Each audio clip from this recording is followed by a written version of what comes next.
Shalom Bapak Ibu yang dikasih Tuhan, jumpa lagi dalam Mesbah Kehidupan. Kita akan berdoa. Terima kasih Tuhan Yesus, saat ini kami boleh bersama-sama kembali merenungkan firman-Mu. Roh Kudus menolong kami, memberi kami pengertian, hikmat, pengenalan, dan makin lebih dalam lagi tentang Engkau Bapa. Dalam nama Yesus, amin. Shalom Bapak Ibu Saudara semua yang dikasih Tuhan, jumpa lagi di dalam Mesbah Kehidupan. Tentunya kita semua dalam keadaan baik dan sehat. Saat ini kita akan merenungkan firman Tuhan. Firman Tuhan saya kasih judul kekuatan mengucap syukur. Kita akan baca di 2 Tesalonika pasal yang pertama ayat 3 dan 4.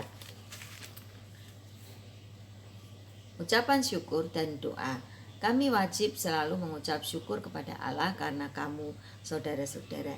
Dan memang patutlah demikian, karena imanmu makin bertambah dan kasihmu seorang akan yang lain makin kuat di antara kamu.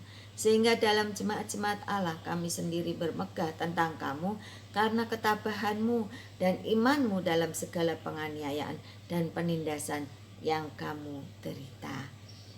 Bapak Ibu Saudara yang dikasih Tuhan, di sini di 2 Tesalonika ini menceritakan tentang jemaat Tesalonika yang pada saat itu mengalami penganiayaan dan penderitaan yang sangat berat. Tetapi Paulus bangga dengan jemaat di sini. Kenapa? Karena dengan penganiayaan dan penderitaan yang sangat berat itu mereka semakin bertumbuh. Saya catat di sini yaitu iman mereka makin bertambah. Jadi Bapak Ibu Saudara yang dikasih Tuhan, kalau kita baca firman ini, kita kalau saat ini sedang mengalami masa-masa sulit di keadaan pandemi saat ini, jangan lupa kita harus mengucap syukur. Karena dengan mengucap syukur, iman kita makin bertambah. Masa pandemi ini memang lagi krisis mendunia, saudara. Bahwa di mana-mana kesusahan, kesulitan sedang dihadapi, bukan dari kalangan atas maupun sampai yang ke bawah, tetapi semua sedang menghadapi. Bahkan pemerintah pun juga sulit mengalami masa-masa kesesakan yang luar biasa. Tetapi syukur kepada Tuhan kalau kita punya Allah, punya firman Tuhan, sehingga kita mengenal Tuhan itu dengan luar biasa. Apa yang harus kita kerjakan ketika kita mengalami masa-masa penderitaan yang sulit? Di sini kita bisa lihat di dalam 2 Tesalonika pertama ayat yang ketiga dan keempat, bahwa kita melihat ada contoh yang luar biasa di jemaat Tesalonika. Ketika mereka bersyukur, iman mereka makin bertambah. Karena itu biarlah kita terus mengucap syukur. Masa-masa sulitmu apapun yang saat ini sedang Bapak Ibu Saudara alami, tetap mengucap syukur. Ketika kita mengucap syukur, mujizat Tuhan itu terjadi.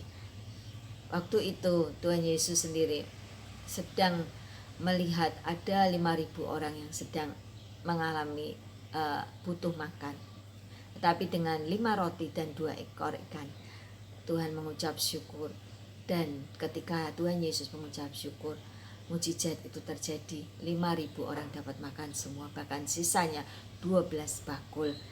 Karena itu Bapak Ibu, kalau kita mau mengalami mujizat Tuhan, mengucaplah syukur. Jangan mengomel. Ketika kita mengomel, kita seperti orang-orang Israel yang pada waktu itu keluar dari Mesir. Dia harus menuju ke tanah Kanaan. Tetapi karena sepanjang perjalanan mereka mengomel, akhirnya mereka tidak bisa masuk ke tanah perjanjian itu. Padahal Tuhan Yesus sudah memberi tiang awan dan tiang api, tapi mereka terus mengomel. Karena itu buanglah omelan-omelan itu yang akan membuat kita tidak bisa mengalami mujizat Tuhan. Tetapi mengucap syukurlah, maka kita akan mengalami mujizat Tuhan dan iman kita makin bertambah. Bapak Ibu Saudara yang dikasih Tuhan, ketika kita mengalami kesengsaraan penderitaan, ingat di Roma 5 ayat yang ke-3, 4, dan 5 dikatakan bahwa kesengsaraan itu menimbulkan ketekunan, dan ketekunan itu menimbulkan tahan uji, dan tahan uji itu menimbulkan pengharapan, dan pengharapan kita kepada Allah tidak pernah mengecewakan. Karena itu tetaplah mengucap syukur, sehingga kita menjadi iman kita mengalami pertambahan. Kita makin bertambah, iman kita makin bertumbuh, dan kita mengalami mujizat Tuhan itu terjadi dalam hidup kita, bukan apa kata orang. Dan yang kedua yang saya catat di sini yaitu ketika kita mengucap syukur, kasih kita seorang akan yang lain makin kuat. Di antara kita makin saling bisa berbagi. Ketika kita melihat kita ini kok susah ya, tapi kita melihat di depan sana banyak orang-orang yang lebih susah dari kita. Karena itu biarlah melalui penderitaan, kesengsaraan kita mengucap syukur ini, kita bisa berbagi kasih kita kepada orang lain lebih lagi, sehingga kita bisa berbagi dan saling mengasihi, dan kita makin kuat satu dengan yang lain. Karena itu tetaplah mengucap syukur. Tuhan Yesus memberkati. Amin. Mari kita berdoa. Tuhan, terima kasih kami boleh merenungkan firman-Mu. Roh Kudus terus memberikan kami kemampuan, kekuatan, sehingga kami menjadi anak-anak pilihan-Mu yang mengalami mujizat-mujizat Tuhan dalam hidup kami. Dalam nama Yesus, amin. Tuhan Yesus memberkati.